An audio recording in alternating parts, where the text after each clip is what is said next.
ડીસા તાલુકાના જૂના ડીસા રાજપુરથી ડીસા શહેરમાં આવેલ રાજપુર ગામથી જૂના ડીસા તરફ જતા જાહેર માર્ગ પર ગંદુ પાણી ભરાઈ રહેતા વાહન ચાલકો સહિત રાહદારી અને સ્થાનિક લોકો ત્રાહિમામ પોકારી રહ્યા છે।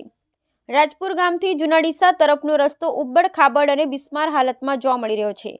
ચોમાસાની ઋતુમાં આ રસ્તો બેટમાં ફેરવાઈ જાય છે। અહીં આસ્થાના પ્રતીક સમાન જાગન્નાથ મહાદેવનું પૌરાણિક અને પ્રાચીન મંદિર આવેલું છે।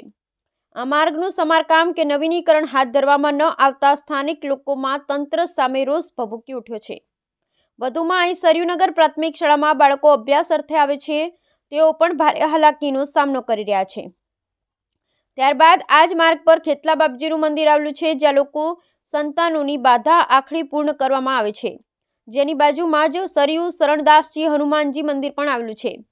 અહીંના પૂરા રસ્તા પર એટલું બધું ગંદુ પાણી ભરાઈ રહ્યું છે, જેની કોઈ સીમા નથી। આ બાબતે શું તંત્રની જાણકારી નથી? શું જૂના ડીસા વહીવટદાર અને તલાટીશ્રીઓ આ બાબતે અજાણ છે કે જાણી બુજીને આ ધાર્મિક સ્થળો પર ગંદકી કરવામાં આવી રહી છે?